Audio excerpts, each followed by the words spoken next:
دنیا میں آیا ہوں تو وہی سرخرو کامیاب ہے۔ رومی کا انداز تمثیل کا ہے اور وہ سادہ لفظوں میں بات کرتے ہیں، روح تک اتر جاتی، اور یہ ان کو اللہ نے ملکہ عطا کیا ہے۔ اور یہی کمال ہوتا ہے، یہ نہیں ہے کہ 3 گھنٹے کی تقریر ہو اور نتیجہ کچھ بھی نہ نکلے۔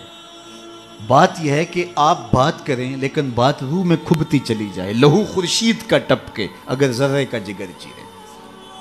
تو حضرت رومی کو یہ فن آتا ہے، وہ سوز و ساز کی کائنات کا بادشاہ، اور وہ تمثیل سے بہت ادق اور دقیق مسائل سمجھانے کا فن جاننے والا۔ اس بہت بڑی حقیقت کو ایک مثال سے سمجھاتے ہیں۔ کہتے ہیں دیار مصر میں کوئی علاقہ تھا اور جہاں کا سیاسی نظم یہ تھا کہ وہ سال کی آخری تاریخ کو اپنے بادشاہ کو کسی جنگل میں پھینک دیتے اور پہلی تاریخ کو ساحل پہ آ جاتے۔ سب سے پہلے ان کے ساحل پہ جو شخص آتا اس کو اپنا بادشاہ مان لیتے۔ کہیں جمہوری طریقہ ہوتا ہے، کہیں صدارتی نظم ہوتا ہے، ان کا نظام یہ تھا، رکھا تھا۔ اور جو بھی تخت نشین ہوتا وہ بھول جاتا کہ میرے ساتھ کیا ہونے والا ہے، اس کو پہلے دن بتا دیتے کہ 1 سال کے لیے تو تخت نشین رہے گا اور اس کے بعد تجھے اس جنگل میں پھینک آئیں گے جو جزیرے کے دوسری سمت ہے، اور اس میں موذی جانوروں کا رین بسیرا ہے اور تھوہر اور کانٹے دار درخت ہیں۔ لیکن وہ بھول جاتا وہ تخت کی لذتیں اور اس کا سرور اور اس کا نشہ ہی ایسا ہوتا، اسے یاد ہی نہ رہتا کہ سال کے بعد میرے ساتھ کیا ہونے والا ہے۔ اور جو ہی سال کی آخری تاریخ ہوتی زنجیروں میں جکڑ کے ادھر پھینکتے، پھر روتا ہے مجھے تم کہاں لے جا رہے ہو۔ ایک مرتبہ وہ اپنا پرانا بادشاہ پھینک کر کے نیا بادشاہ لینے ساحل پہ آئے تو جو شخص سب سے پہلے ساحل پہ اترا وہ تاجر شخص تھا۔ اس کے گلے میں پھولوں کے ہار ڈالے، گارڈ آف آنر پیش کیا۔ اس نے کہا یہ کیا ہے میرے لیے؟ کہا کہ یہ ہمارا دستور ہے، ہم سال کی پہلی تاریخ کو یہاں سے حکمران لیتے ہیں اور آخری تاریخ کو دوسری جانب پھینک آتے۔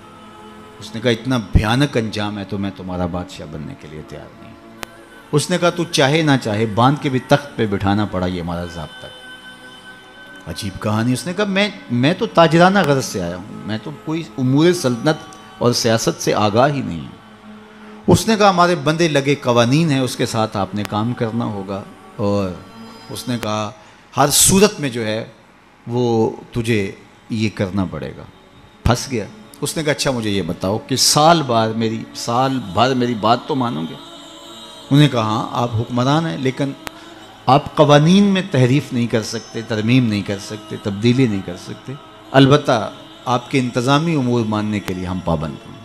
اس نے کہا ٹھیک ہے کوئی بات نہیں، تخت پہ بیٹھ گیا۔ رومی لکھتے ہیں کہ جو بھی تخت پہ بیٹھتا اور بغیر کسی محنت کے، بغیر کمپین چلائے، بغیر الیکشن لڑے تو وہ تو پھر پھول جاتا خوشی سے اور عیش و عشرت کرتا۔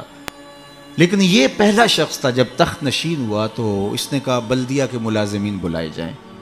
بلائے گئے، کہا جاؤ اس جنگل میں جہاں بادشاہوں کو پھینک کے آتے ہو وہاں کے کانٹے اور جھاڑیاں کاٹو، اور پولیس کے کمانڈوز بلائے، کہا جاؤ وہاں جا کے جو موذی جانور ہیں ان کو قتل کر دو۔ معمار بلائے، کہا جا کے وہاں خوبصورت محل بناؤ۔ مالی بلائے، وہاں جا کے باغ لگاؤ، پھل لگاؤ، پھولدار، سایہ دار، ثمردار درخت لگاؤ۔ حکومتی مشینری، پوری حکومتی مشینری اس باغ کے کانٹے دار درخت کٹوانے، وہاں کے موذی جانور قتل کروانے، اور وہاں کنویں کھدوانے، محل بنوانے اور پھلدار، پھولدار، سایہ دار درخت لگانے میں صرف کر دی۔ جب سال کی آخری تاریخ ہوئی تو وہ جنگل جہاں بادشاہوں کو پھینکا کرتے تھے وہ جنگل نہیں رہا تھا، وہ ایک باغ بن چکا تھا۔ اور یہ زنجیریں لے کر آئے تو اس نے کہا مجھے زنجیریں نہ پہناؤ، میں خود چل کے جانے کے لیے تیار ہوں۔ اس لیے اس تخت پر بیٹھ کر کے وہ اپنے لشکر بھیج کے وہاں کے کانٹے، وہاں کے تھوہر، وہاں کے موذی جانور، وہاں کے خطرناک جانور جن کا وہاں رین بسیرا تھا ان کو کاٹتا رہا، قتل کرواتا رہا۔ تو اس نے کہا کہ میں خود چل کے جانے کے لیے تیار ہوں۔ رومی کہتے ہیں جو کافر ہے وہ دنیا کے تخت پہ، جو فاسق اور بدکار ہے وہ دنیا کے تخت پہ موج کرتا ہے، اور جب وقت آخر آتا ہے تو اس کو جب زنجیروں میں جکڑ کے لے جانا چاہتے ہیں فرشتے تو وہ کہتا ہائے مجھے کدھر لے جا رہے ہو۔ اور بندہ مومن، بندہ صالح اس دنیا کے تخت پہ آرام سے نہیں بیٹھتا، یہاں بیٹھ کے اپنے اعمال کے لشکر بھیج بھیج کے قبر کے کیڑے مکوڑے ختم کرواتا رہتا ہے، وہاں باغ لگواتا رہتا ہے، اور پھر جب وہ اس دنیا سے رخصت ہوتا ہے تو وہ کیڑے مکوڑوں کا گھر نہیں رہتا بلکہ روضۃ من ریاض الجنہ بن چکی ہوتی، اور وہ کہتا ہے دیر نہ کرو، مجھے جلدی لے جاؤ، میں خود چل کے جانے کے لیے تیار ہوں۔ ربعی بن حراش ساری زندگی ہنسے نہیں، فرماتے تھے کیا خبر میرا انجام کیا ہوگا۔ جب تک یہ یقین نہ ہو کہ میرا انجام کیا، اتنی دیر تک دھڑکا لگا رہے، ڈر لگا رہے، یہ مسلمان کی زندگی ہے، مومن کی زندگی ہے۔ ابھی ملیکہ فرماتے ہیں کہ میں 30 اصحاب رسول سے ملا ہوں، بخاری کتاب الایمان اٹھائیے، 30 اصحاب رسول سے ملا ہوں، اور ہر ایک اپنی آخرت کے بارے میں سخت فکر مند تھا۔ ہم تو 4 نمازیں پڑھ لیں تو ہم سمجھتے ہیں کہ ہمارے جیسا زمانے میں کوئی نہیں، اور بے نمازیوں کو حقیر جاننے لگ جاتے ہیں۔ 30 اصحاب سے ملاقات ہوئی ہے اور یہ ڈرتے رہتے تھے کہ میرا انجام، رنگا رنگ سہیلیاں برن کرے پر پریا اس نہ جانیے جس دا توڑ جائے۔ انما الاعمال بالخواتیم، اعمال کا دار و مدار حسن خاتمہ پہ ہے، جس کا اخیر ٹھیک ہو گیا۔ ورنہ کتنے لوگ ہیں کہ زندگی ساری اچھی، انجام بخیر نہیں ہوا۔ ہمارے سامنے بلعام بن باورا کی مثال موجود ہے، بنی اسرائیل کا مستجاب الدعوات ولی تھا، ہاتھ پھیلا کے دعا مانگتا تو ہاتھ منہ پہ بعد میں پھیرتا، قبولیت پہلے ہو جاتی، لیکن پھر اسی کے بارے میں قرآن نے کہا نا مَثَلُهُ كَمَثَلِ الْكَلْبِ، اس کی مثال کتے کی مثال، زبان لٹک گئی، زمین چاٹتا تھا، نبی کے خلاف ہاتھ اٹھا دیے، سمجھا میں مقبول بارگاہ ہو گیا۔ اللہ اکبر، انجام ٹھیک نہیں ہوا، اس لیے میاں صاحب بولے پڑھنے اتے مان کرینا تے نہ آکھی میں پڑھیا، او جبار کہار صداوے متا روڑ دے وے دودھ کڑیا۔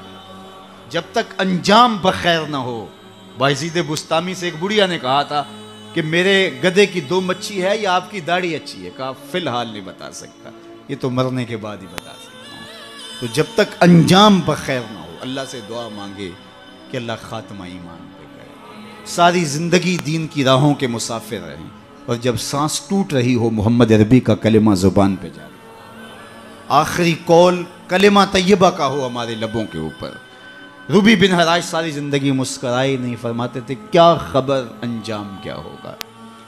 اللہ اکبر، خیر وقت آخر تو آنا ہی تھا، تو جب آخری وقت آیا تو ان کے بھائی ربی بن حراش نے کہا جاؤ، غسال کو بلا کے کہا میرے بھائی کو غسل دو، تو وہ غسل دینے داخل ہوا تو فوراً باہر آ گیا۔ اتنی جلدی؟ کہا یار تیرا بھائی بڑا عجیب ہے۔ کہا ہوا کیا؟ کہا نحنو نغتسلہ وہو یتبسم، ہم اسے غسل دیتے ہیں اور یہ آگے سے مسکرا رہا۔ اقبال نے کہا تھا نا نشان مرد مومن باتو گوئم، چوں مرگ آئے تبسم بر لب اوست، آ تجھے اللہ کے بندے کی نشانی بتاؤں، جب موت آتی ہے تو اس کی پیشانی پہ ندامت کا پسینہ نہیں ہوتا، اس کے لبوں پہ کامیابی کی مسکراہٹ پھیل جاتی۔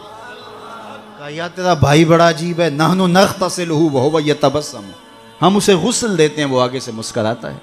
کہا میرے بھائی نے قسم کی تھی جب تک اچھا انجام نہیں دیکھوں گا نہیں مسکراؤں گا۔ پورے شہر میں شور مچ گیا، ایک بندہ مرنے کے بعد مسکرایا ہے۔ بعض لوگ تو بہت خوش ہوئے، بعض نے کہا یہ گھڑی ہوئی کہانیاں ہیں، یہ مریدین کا اعتقاد ہے، ان کا حسن اعتقاد ہے، کیسے ہو سکتا ہے مرنے کے بعد مسکرائے۔